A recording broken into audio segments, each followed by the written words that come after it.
INP news కు స్వాగతం. ముందుగా హెడ్లైన్స్.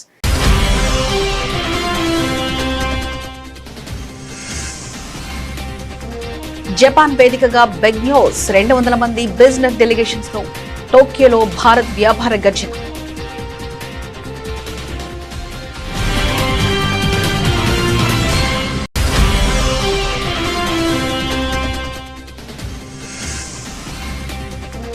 ప్రపంచంలో 5వ అతిపెద్ద ఆర్థిక వ్యవస్థ భారత్. అమెరికాతో ట్రెండ్ వార్ వేళ కెనడా సంచలన వ్యాఖ్యలు.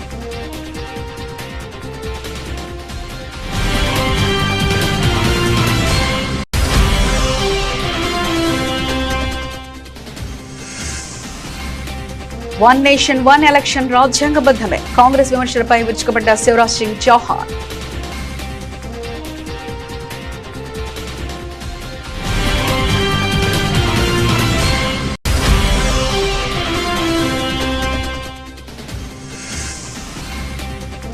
దేశ రాజధానిలోని అయ్యప్ప ఆలయంలో వైభవంగా ఓనం వేడుకలు. కేరళ సంస్కృతికి అర్థం పట్టిన వేడుక.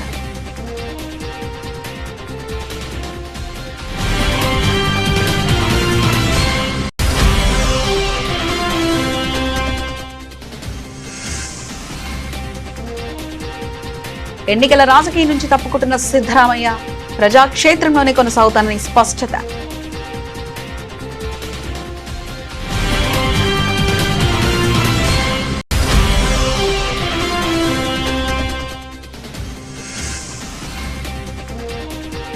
బీసీ రిజర్వేషన్లు అడ్డుకున్నది చంద్రబాబే.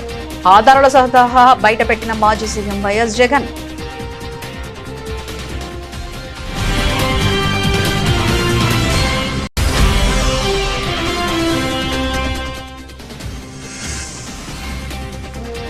ప్రపంచ బ్యాడ్మింటన్ లో భారత్ సత్తా. యంగ్ షెల్టర్ ను అభినందించిన సీఎం రేవంత్ రెడ్డి, మంత్రి శ్రీధర్ బాబు.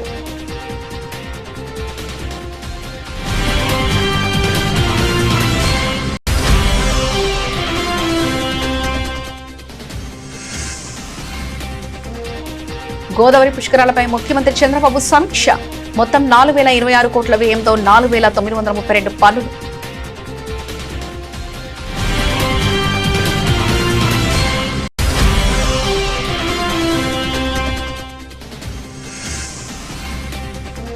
రేవంత్ రెడ్డి నిర్ణయం సుప్రీంకోర్టు తీర్పులకు విరుద్ధం. యుఎల్సి భూముల వివాదంపై బీఆర్ఎస్ పోరుబాట.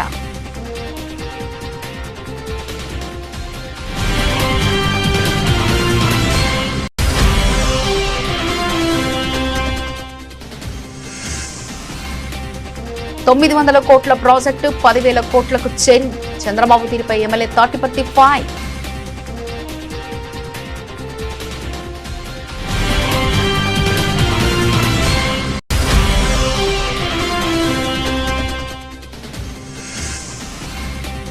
బంగ్లాదేశ్ హిందువులకు రక్షణ లేదు. రిటైర్డ్ టీచర్ కుటుంబ హత్యపై హిందూ మహాజ్యోత్ నిరసన జ్వాలలు.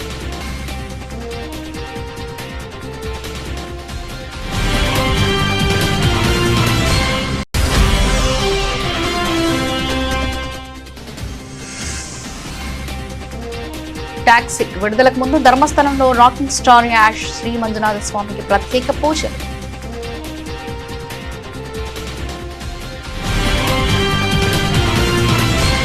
Anchor part 1. భారత్ జపాన్ దేశాల మధ్య వ్యాపార పెట్టుబడి సంబంధాల్లో ఒక కొత్త అధ్యాయం ప్రారంభమైంది. జపాన్ రాజధాని టోక్యోలో పర్యటిస్తున్న భారత కేంద్ర వాణిజ్య పరిశ్రమల శాఖ మంత్రి పీయూష్ గోయల్ ఒక సంచలన ప్రతిపాదన చేశారు. భారత్ జపాన్ స్టార్టప్లు మరియు పెట్టుబడిదారులను అనుసంధానించేందుకు ప్రముఖ టీవీ షో షార్క్ ట్యాంక్ తరహాలో ఒక పిచింగ్ సిరీస్ ను ప్రారంభించాలని ఆయన పిలుపునిచ్చారు. జపాన్ పర్యటనలో భాగంగా జరిగిన స్టార్టప్ రౌండ్ టేబుల్ సమావేశంలో పీయూష్ గోయల్ మాట్లాడుతూ, గత 7-8 ఏళ్ల క్రితం ప్రారంభించిన $1 బిలియన్ నుంచి $1.5 బిలియన్ ఫండ్ ఆఫ్ ఫండ్స్ ద్వారా సహ పెట్టుబడిదారుల భాగస్వామ్యంతో ఏకంగా $10 బిలియన్ పెట్టుబడులను ఆకర్షించగలిగామని వివరించారు. తాజాగా డీప్ టెక్ రంగాన్ని ప్రోత్సహించడానికి మరొక $1 billion second fund of funds ను కూడా అందుబాటులోకి తెచ్చామని ఆయన వెల్లడించారు.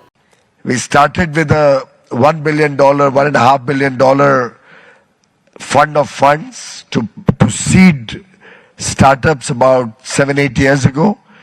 It's been used to catalyze investments of about $10 billion along with other co-investors through the AIF model. We have recently launched the second startup fund of funds of $1 billion, which we believe will give a big leg up to the deep tech sector, where this money is going to be focused on. And we invite Japanese investors to co-invest along with this fund and along with other funds that are working through the AIF models in India, providing seed funds, credit guarantee, market access or ability to engage with the government for proof of concept or penetration into government procurement. Our effort is that no startup should ever falter or miss the bus for want of funding. And in that respect, Japan is an indispensable, a very valuable partner for India. With your industrial strength, with your technology outlook, with your large pool. అంతర్జాతీయ వాణిజ్య రంగంలో big development. అమెరికాతో తీవ్రస్థాయి వాణిజ్య యుద్ధం ఎదుర్కొంటున్న Canada ఇప్పుడు తన ఆర్థిక వ్యవస్థను కాపాడుకునేందుకు ప్రత్యామ్నాయ మార్కెట్లపై దృష్టి సారించింది. ఈ క్రమంలో కెనడా ఆర్థిక మంత్రి భారతదేశాన్ని ప్రపంచంలోనే 5వ అతిపెద్ద ఆర్థిక వ్యవస్థగా కొనియాడమే కాకుండా వాణిజ్య వైవిధ్యీకరణలో భారత్ కీలక భాగస్వామి కానుందని స్పష్టం చేశారు. ఇటీవల అమెరికా విధించిన భారీ సుంకాలు మరియు ఇరు దేశాల మధ్య సత్సంబంధాలు దెబ్బతిన్న నేపథ్యంలో కెనడా ప్రభుత్వం తన ఎగుమతుల కోసం ఇతర దేశాల వైపు వేగంగా అడుగులు వేస్తుంది. అమెరికాపైనే ఆధారపడడాన్ని తగ్గించుకునేందుకు కెనడా విదేశీ పెట్టుబడులు మరియు ద్వైపాక్షిక వాణిజ్యం పెంచుకోవాలని భావిస్తుంది. ఈ వ్యూహంలో వేగంగా ఎదుగుతున్న భారత ఆర్థిక వ్యవస్థ తమకు అత్యంత ప్రధానమైందని Canada సంకేతాలిచ్చింది. Plan A has always been to build Canada, to remove interprovincial trade barrier, to make sure that we diversify. I'm going to be hosting the Finance Minister of India just tomorrow, 5th largest economy in the world, 1.4 billion people that want to trade with Canada, and at the same time to make sure that we do big things in this country. This country is a nation that does big things. Just think about Churchill Falls we did recently. That's another James Bay. You know, a whole generation of people have dreamed about that. 20,000 jobs. You're talking about 70 billion of investment. Look at what the Prime Minister announced yesterday with my colleagues, Mr. Joly and others, about shipbuilding. We're investing in Canada. We're investing in Canadians. We are building our country strong. That's the response that Canada needs to have. దేశంలో one nation one election ప్రతిపాదనపై రాజకీయ వేడి తీవ్ర స్థాయికి చేరింది. ఈ ప్రతిపాదన రాజ్యాంగ విరుద్ధమంటూ Congress senior నేత పి చిదంబరం చేసిన వ్యాఖ్యలను కేంద్ర మంత్రి శివరాజ్ సింగ్ చౌహాన్ తీవ్రంగా ఖండించారు. జమిలీ ఎన్నికలు రాజ్యాంగబద్ధమైనని, దేశ ప్రయోజనాల దృష్ట్యా ఇవి అత్యంత ఆవశ్యకమని ఆయన స్పష్టం చేశారు. దేశంలో ప్రతి కొద్ది నెలలకు ఏదో ఒక మూలన ఎన్నికలు జరగడం వలన ప్రభుత్వాలకు, రాజకీయ పార్టీలకు ఊహించని రీతిలో భారీగా ఖర్చులు పెరుగుతున్నాయని శివరాజ్ సింగ్ చౌహాన్ ఆందోళన వ్యక్తం చేశారు. పదే పదే ఎన్నికల కూడా అమల్లోకి రావడం వల్ల సంక్షేమ పథకాలు, మౌలిక వసతుల కల్పన మరియు సమగ్ర అభివృద్ధి పనులకు తీవ్ర విఘాతం కలుగుతుందంటూ ఆయన గుర్తు చేశారు. मैंने चिदंबरम जी का वो बयान पढ़ा कि एक राष्ट्र एक चुनाव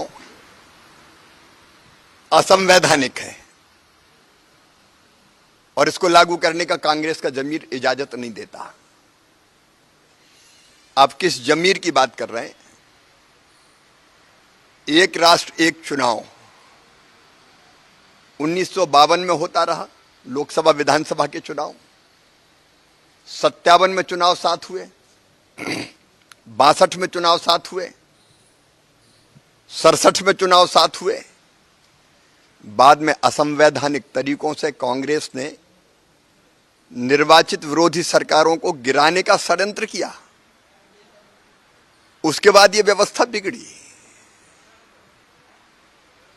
1983 में विधि आयोग ने कहा कि एक साथ लोकसभा विधानसभा के चुनाव जरूरी है. चुनाव आयोग ये बात कह रहा है. 1918 में फिर विधि आयोग ने यह बात कही. असंवैधानिक कहां से हो गई? पूर्व राष्ट्रपति सम्मानीय रामनाथ कोविंद जी की कमेटी ने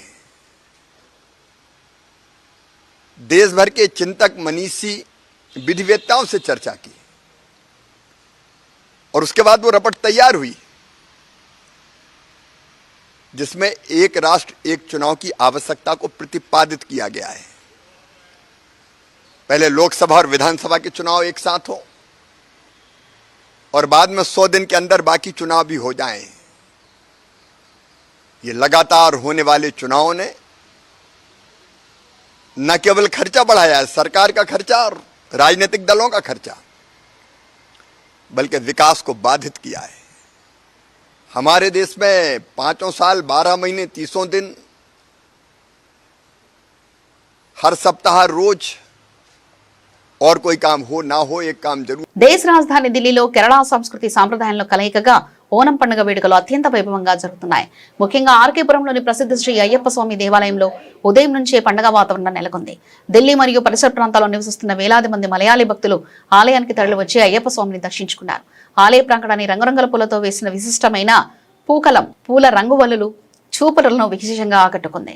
ఉదయాన్నే స్వామివారికి శ్రీవేలి పంతిరడి పూజ మరియు ప్రత్యేక అభిషేకాలు నిర్వహించారు. కేరళ సాంప్రదాయ పద్ధతిలో ఆలయాన్ని సర్వాంగ సుందరంగా అలంకరించారు. చెండమేళం వాయిద్యాలు ఆధ్యాత్మిక సంగీతం మారుమ్రోగుతుండటంతో ఆలయం వద్ద కేరళను తలపించేలా ఆధ్యాత్మిక వాతావరణం కనిపించింది. మహాబలి చక్రవర్తిని ఆహ్వానిస్తూ జరుపుకునే ఈ ఓనం పండుగ సందర్భంగా ఆలయ యంత్రాంగం భక్తులకు ప్రత్యేక ఏర్పాట్లు చేసింది.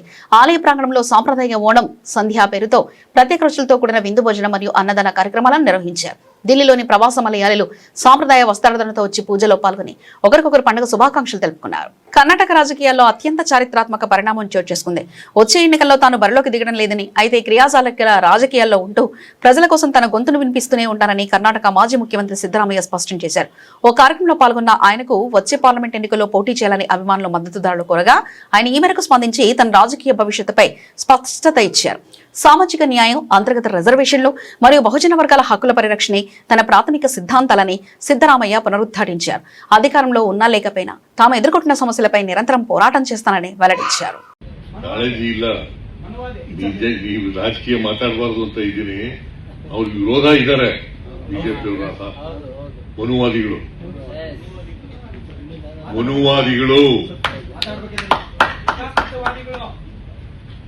ಅವರು ವಿರೋಧ ಇದ್ದಾರೆ. ಹಿಂಗೆ ಮುಂದುವರಿಬೇಕು, ಆಗ ಮಾತ್ರ ನನಗೆ ಶೋಷಣೆ ಮಾಡ್ಲಿಕ್ಕೆ ಅವಕಾಶ ಆಗೋದು ಅಲ್ವಾ. ಬಡತನದಲ್ಲಿರೋರು ಇರಲೇಬೇಕು, ಶ್ರೀಮಂತಿಗೆ ಇರಲೇಬೇಕು, ಜಾತಿ ವ್ಯವಸ್ಥೆ ಇರಲೇಬೇಕು, ಚತುರ್ಣ ವ್ಯವಸ್ಥೆ ಜಾರಿ ಆಗಬೇಕು ಮಾಡಿ. ಬಾಬಾ ಸಾಹೇಬ್ ಅಂಬೇಡ್ಕರ್ ಅವರು ಸಂವಿಧಾನ ಆಕ್ಷೇಪ ಆದ್ಮೇಲೆ ಕಾನ್ಸ್ಟಿಟ್ಯೂಂಟ್ ಅಸೆಂಬ್ಲಿನಲ್ಲಿ ಅದನ್ನು ವಿರೋಧ ಮಾಡಿದವರು ಯಾರು? ಮನುವಾದಿಗಳೆಲ್ಲ ಬಂದ ತಕ್ಷಣ ಎಂಥದ್ದು ಎಂಥದ್ದು ಗಾರ್ಡ್ ಒಂದು ಪತ್ರಿಕೆ ಬಂದಿದೆಯಲ್ಲ, ಯಾವುದು ಇಂಗ್ಲಿಷ್ ಪತ್ರಿಕೆ,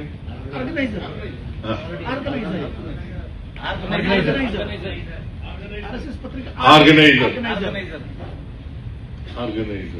ఆంధ్రప్రదేశ్ రాజకీయాల్లో బీసీ రిజర్వేషన్ల అంశం తీవ్ర దుమారం రేపుతుంది. స్థానిక సంస్థల ఎన్నికల్లో బీసీలకు 34% రిజర్వేషన్ను అడ్డుకుంది సీఎం చంద్రబాబునంటూ వైఎస్ఆర్సీపీ అధినేత మాజీ ముఖ్యమంత్రి వైఎస్ జగన్మోహన్ రెడ్డి సంచలన ఆరోపణలు చేశారు. మీడియా సమావేశంలో మాట్లాడిన జగన్ చంద్రబాబు నైజాన్ని కడిగి పారేశారు. తానెప్పుడు బీసీల వైపు ఉంటానని చెప్పుకునే చంద్రబాబు వెనకబడిన వర్గాల హక్కులను కాలరాశారని మండిపడ్డారు. తన అనుచరుడు బిర్రు ప్రతాప్ రెడ్డి ద్వారా హైకోర్టు సుప్రీంకోర్టులో పిటిషన్ వేయించి 34% రిజర్వేషన్ను అడ్డుకున్నది చంద్రబాబేనని జగన్ ఆధారాలతో సహా స్పష్టం చేశారు. బీసీలకు రిజర్వేషన్ రాకుండా కోర్టులకు వెళ్లేది చంద్రబాబే, మళ్లీ ఏమీ తెలియనట్లు దొంగ ఏడుపులు ఏడుస్తూ మమ్మల్ని కోర్టుకు పోవద్దని చెప్పేది కూడా ఆయనే అని జగన్ ఎద్దేవా చేశారు. బీసీల అభ్యున్నతి విషయంలో నిజంగా ఎవరైనా సిన్సియర్గా కృషి చేశారంటే ఒక వైఎస్ఆర్సీపీ పార్టీ అని మాత్రమే ఘనంగా చెప్పగలుగుతాం. రాజకీయంగా, ఆర్థికంగా, సామాజికంగా వాళ్ళ తలరాతల్ని చిత్తశుద్ధితో మార్చాలని ప్రయత్నం ఎప్పుడైనా జరిగిందంటే అది వైఎస్ఆర్సీపీ ప్రభుత్వ హయాంలోనే. కోర్టులు కొట్టేసిన బీసీలకు ఆ మేరకు రాజకీయంగా ప్రోత్సాహం ఇవ్వాలి అని చెప్పి మాకు మేముగానే 34% కాదు, అంతకంటే పెచ్చుగా, అంతకంటే ఎక్కువగా ప్రాతినిధ్యం కల్పించి మా చిత్తశుద్ధిని మేము చాటుకున్నాం. మా క్యాబినెట్లో 25 మంత్రులు ఉంటే అందులో 11 మంది బీసీలు, అంటే 40% మంత్రి పదవులు బీసీలకు ఇచ్చాం. ఎస్సీ, ఎస్టీ, బీసీ మైనారిటీ, కాపు ఈ 5 మందికి ఈ సామాజిక వర్గాలకు డిప్యూటీ సీఎం పదవులు మేము ఇస్తే ఇందులో 2 డిప్యూటీ సీఎం పదవులు BC and minority, 2 deputy CM పదవులు బీసీలకే ఇచ్చాం.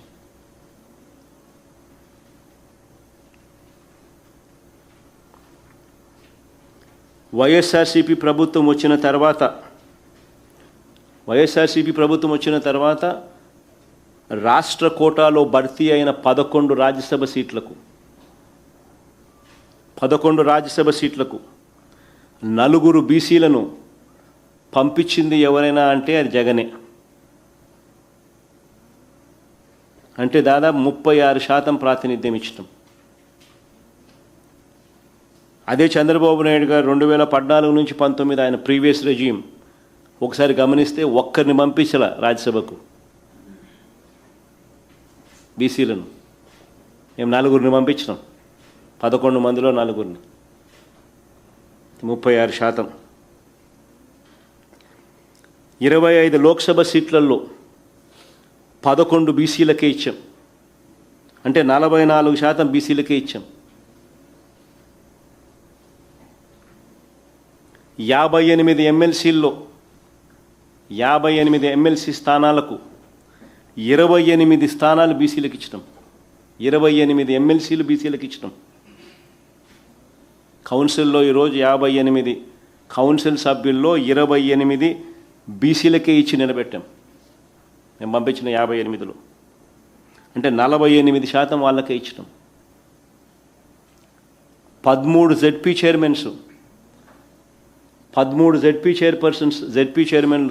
చైర్పర్సన్ పదవులు ఉంటే 6 అంటే 46% బీసీలకు ఇచ్చడం. 13 మేయర్ పదవులు ఉంటే అందులో 9 అంటే 69% బీసీలకే ఇచ్చడం.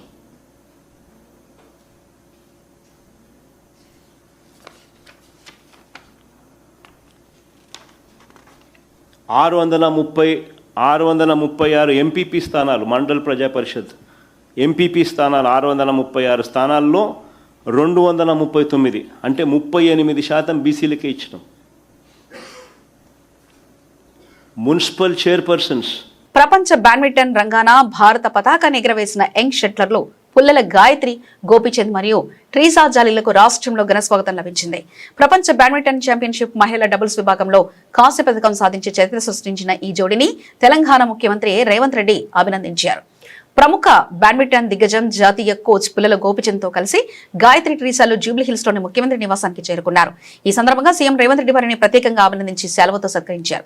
ఈ కార్యక్రమంలో ఐటీ పరిశ్రమల శాఖ మంత్రి దుద్దిల శ్రీధర్బాబుతో పాటు ప్రముఖ బాజీ బ్యాడ్మింటన్ క్రీడాకారిణి పివివి లక్ష్మి కూడా పాల్గొన్నారు. వరల్డ్ ఛాంపియన్షిప్ లో అద్భుత ప్రదర్శనతో కాంస్య పథకాన్ని ముద్దాడి తెలంగాణ దేశానికి విశేష కీర్తి ప్రతిష్టలు తెచ్చిపెట్టారని ముఖ్యమంత్రి కొనియాడారు.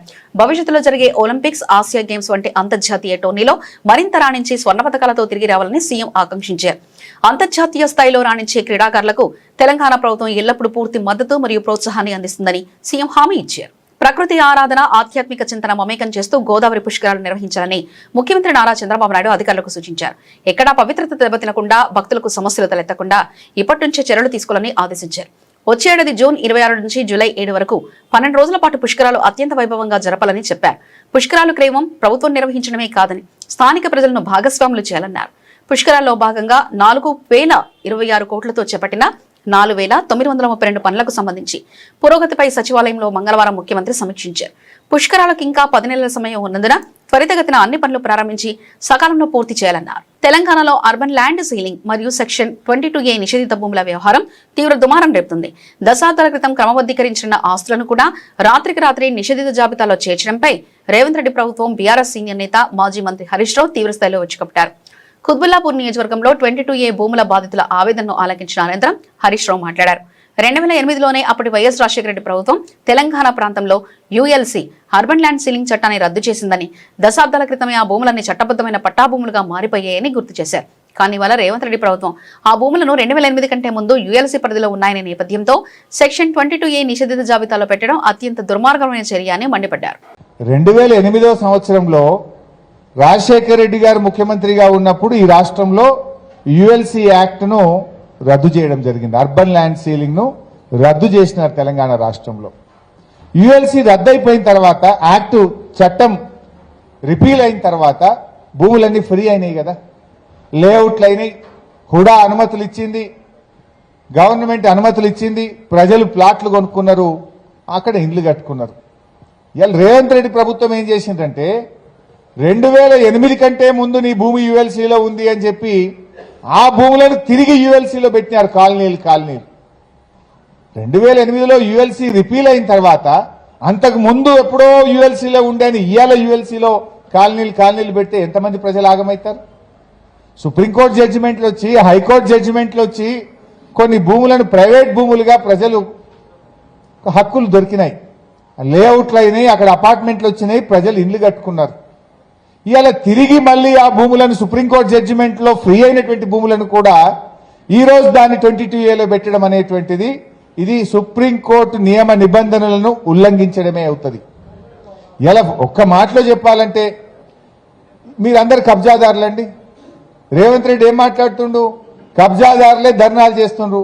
మీరు ఈ వయసులో 70 ఏళ్ల వయసులో 80 ఏళ్ల వయసులో పిలిస్తే కూడా మీరు రారు. పొలిటికల్ మీటింగ్ పెడితే మీ కడుపులో ఆవేదన ఉంది గనక, ఆందోళన ఉంది గనక, మీకు అన్యాయం జరిగింది గనక మాకు న్యాయం జరగాలని చెప్పి ఇలా మీరందరూ కూడా బయటకు వచ్చినటువంటి పరిస్థితి. దాన్ని అర్థం చేసుకొని చేసిన తప్పును సరి చేసుకోవాల్సిన ప్రభుత్వం ఇంకా ఉల్టా మిమ్మల్ని పట్టుకొని కబ్జాదారులు అనడం అంటే ఇదేదో పుండు మీద కారం చల్లినట్టు. మీరేనా కబ్జాదారులా?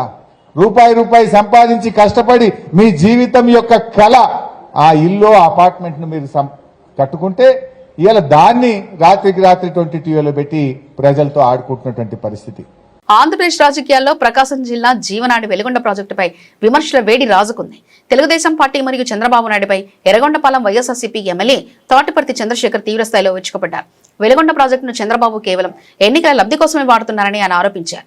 మీడియా సమావేశంలో మాట్లాడిన ఎమ్మెల్యే తాటిపర్తి చంద్రశేఖర్ 1996 పార్లమెంట్ ఎన్నికల్లో వెలుగొండ ప్రాజెక్టును చంద్రబాబు ఒక రాజకీయ పావుగా వాడుకున్నారని మండిపడ్డారు. ఆ ఎన్నికలు పూర్తయిన తర్వాత మళ్లీ 9 ఏళ్ల పాటు ఆ ప్రాజెక్టు వైపు తిరిగి కూడా చూడలేదని విమర్శించారు.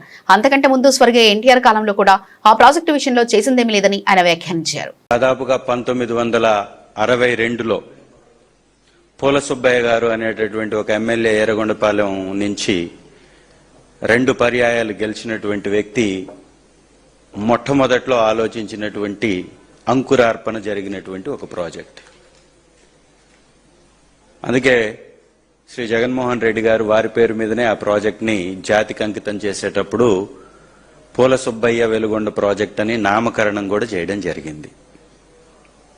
ఈ ప్రాజెక్టులో తెలుగుదేశం పార్టీకి కానీ తెలుగుదేశం ప్రభుత్వాలకి కానీ మొట్టమొదట ప్రచారం కోసం వాడుకోవడం తప్ప పనిలో భాగస్వాములు కానే కాదు. తెలుగుదేశం పుట్టక ముందు వచ్చినటువంటి ఆలోచన మొదలైనటువంటి ప్రాజెక్ట్ ఇది. తెలుగుదేశం ఎన్టీ రామారావు గారి ఆధ్వర్యంలో గెలిచిన తర్వాత చంద్రబాబు నాయుడు గారు వెన్నుపోటు ఆయనకు పొడిచి పార్టీని లాక్కున్నప్పుడు 1996లో పార్లమెంట్ ఎలక్షన్స్ వచ్చాయి. ఆ సమయంలో పశ్చిమ ప్రకాశంలో గెలవాలి అంటే వెలుగొండ ప్రాజెక్ట్ని ప్రచారంగా అస్త్రంగా వాడుకోవచ్చని 1996 ఏప్రిల్ 20 తారీఖున కొబ్బరికాయ కొట్టి శంకుస్థాపన చేసి శంకుస్థాపన పేరుతో 10 లక్షలు ఖర్చు పెట్టి ఆ 10 లక్షల ఖర్చు కూడా టెంటులకి సామానులకి తప్ప ప్రాజెక్టుకి కాదు అనేది రికార్డ్స్ చెప్తున్నటువంటి అంశం. ఆ రికార్డ్స్ లోనే మేము చెప్తే ఎట్లాగూ దాని మీద విషం చల్లుతారు, తప్పుడు ప్రచారంగా చిత్రీకరిస్తారని ఏఐ, చాట్ జీపీటీ, గూగుల్ ఇవి రెండిట్లో కూడా వెలుగొండ ప్రాజెక్టు యొక్క చరిత్ర ఏంటి అని కొడితే వస్తున్నటువంటి వివరాల సారాంశాన్ని ఈ పేపర్లో కూడా తీసుకొని వచ్చాను. మొట్టమొదట ఆ ప్రాజెక్ట్ స్టార్ట్ చేయడంలో కానీ, పని మొదలు పెట్టడంలో కానీ, పర్మిషన్ రావడంలో కానీ, డిపిఆర్ సిద్ధం చేయడంలో కానీ తెలుగుదేశం పాత్ర శూన్యం. 1996లో పార్లమెంట్ ఎలక్షన్స్ కి పావుగా వాడేశాడు వెలుగొండ ప్రాజెక్ట్ ని చంద్రబాబు నాయుడు గారు.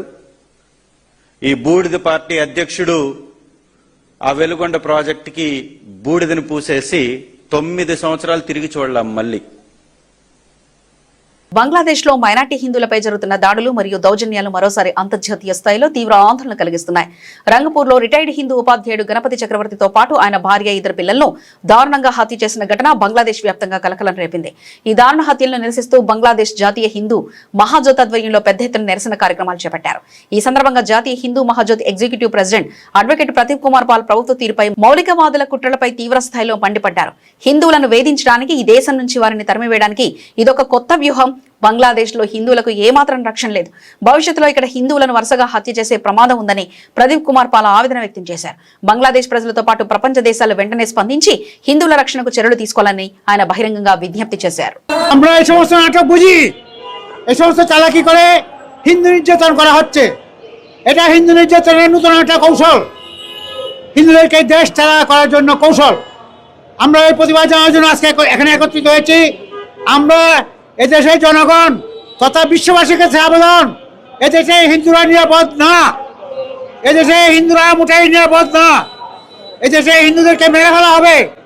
আপনি দেখেছেন আমাদের গোবিন্দদা পুঙ্খানুপুঙ্খানুভাবে আলামতগুলি বলেছে, তাদেরকে নাকি গলায় পেঁচিয়ে হত্যা করা হয়েছে, অথচ ঘর ছিল রক্তাক্ত। মেয়েদেরকে নাকি গলায় গামছা দিয়ে হত্যা করা হয়েছে, অথচ মেয়েদের শাড়ি কাপড় ছড়ানো ছিল। সবগুলি ঘটনা সাজানো হয়েছিল, সাজিয়ে কেন? হিন্দু নির্যাতন নূতন কৌশল। Pan India star rocking star Yash నటించిన most awaited global action entertainer Toxic's ప్రపంచవ్యాప్తంగా థియేటర్లో వచ్చేందుకు సర్వం సిద్ధమైంది. అయితే సినిమా విడుదలకు కొద్ది గంటల ముందు హీరో యాష్ కర్ణాటకలోని ప్రముఖ ఆధ్యాత్మిక క్షేత్రం ధర్మస్థలాన్ని సందర్శించారు. శ్రీ మంజునాథ స్వామి వారిని దర్శించుకుని ప్రత్యేక పూజలు నిర్వహించారు. చెన్నై మరియు హైదరాబాద్ లో జరిగిన ప్రమోషన్ అనంతరం మంగళూరు ఎయిర్పోర్ట్ కు చేరుకున్న యాష్ కు అభిమానులు ఘనస్వాగతం పలికారు. అక్కడి నుంచి రోడ్డు మార్గాన ధర్మస్థలం చేరుకున్న ఆయన ముందుగా ధర్మస్థల ధర్మాధికారి డాక్టర్ డి వీరేంద్ర హెగ్డాను కలిసి ఆశీర్వాదం తీసుకున్నారు. ఈ సందర్భంగా క్షేత్ర నిర్వాహకులు యాష్ ను సెలవుతో సత్కరించి శ్రీకార్యం సిద్ధిస్తుందని ఆశీర్వదించారు. అనంతరం స్వామివారి దర్శనం చేసుకుని ప్రత్యేక తీర్థ ప్రసాదాలు స్వీకరించారు.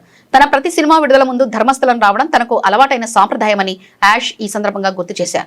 తీరికలేని ప్రమోషన్ల వల్ల కొద్దిగా ఆలస్యమైనప్పటికీ విడుదల ముందే శ్రీ మంజునాథ స్వామి వారి ఆశీస్సులు తీసుకోవడం చాలా ఆనందంగా ఉందని, ప్రజలందరి ఆశీస్సులు మా సినిమాపై ఉండాలని ఆయన మీడియాకు తెలిపారు. మహిళల హక్కులు, సమానత్వం మరియు సమాజంలో పితృస్వామ్య ధోరణులపై కాంగ్రెస్ అగ్రనేత రాహుల్ గాంధీ చేసిన వ్యాఖ్యలు ఇప్పుడు జాతీయ రాజకీయాల్లో తీవ్ర చర్చనీయాంశంగా మారాయి.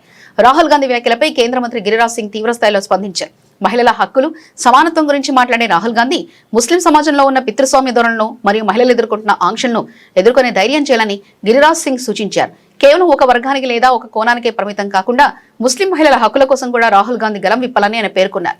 సమానత్వం అనేది అన్ని సమాజాల్లోని మహిళలకు సమానంగా వర్తించాలని అభిప్రాయపడ్డారు.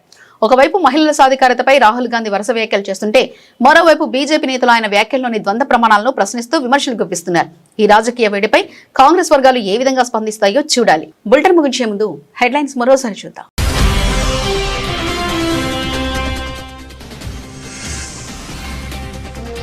జపాన్ వేదికగా బిగ్ న్యూస్, 200 మంది బిజినెస్ డెలిగేషన్స్ ను టోక్యోలో భారత్ వ్యాపార గర్జన.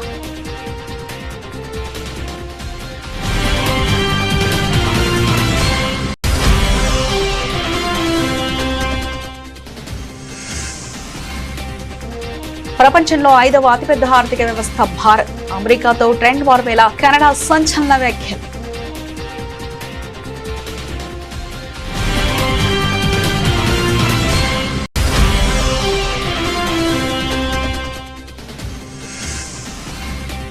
వన్ నేషన్ వన్ ఎలక్షన్ రాజ్యాంగబద్ధమే, కాంగ్రెస్ విమర్శలపై విరుచుకుపడ్డ శివరాజ్ సింగ్ చౌహాన్.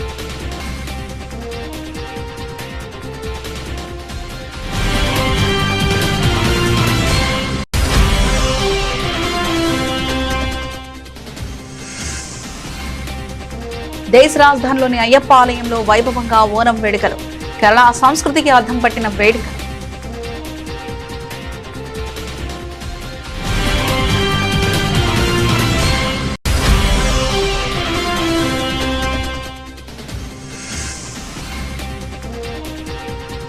ఎన్నికల రాజకీయం నుంచి తప్పుకుంటున్న సిద్ధరామయ్య, ప్రజాక్షేత్రంలోనే కొనసాగుతానని స్పష్టత.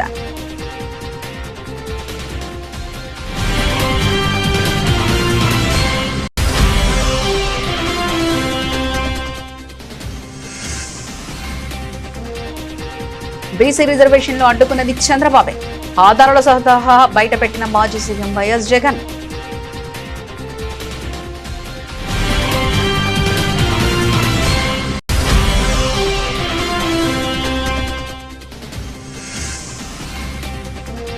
ప్రపంచ బ్యాడ్మింటన్ లో భారత్ సత్తా.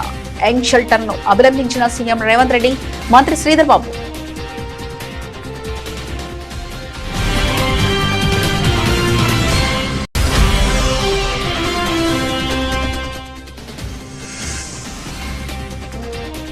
గోదావరి పుష్కరాలపై ముఖ్యమంత్రి చంద్రబాబు సమీక్ష. మొత్తం 4026 కోట్ల వ్యయంతో 4932 పనులు.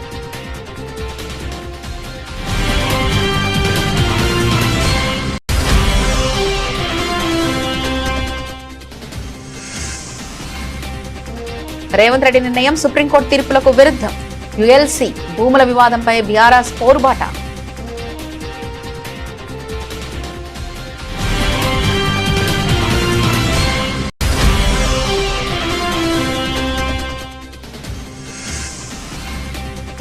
$900 కోట్ల ప్రాజెక్టు 10,000 కోట్లకు చేరింది. చంద్రబాబు తీరుపై ఎమ్మెల్యే తాటిపత్తి ఫైర్.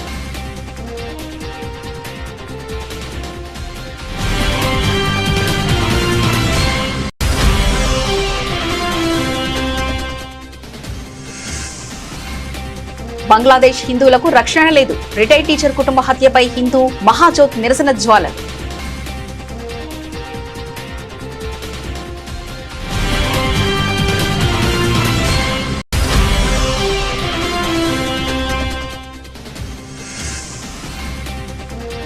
టాక్సీ విడుదలకు ముందు ధర్మస్థలంలో రాకింగ్ స్టార్ యాష్ శ్రీ మంజునాథ స్వామికి ప్రత్యేక పూజలు.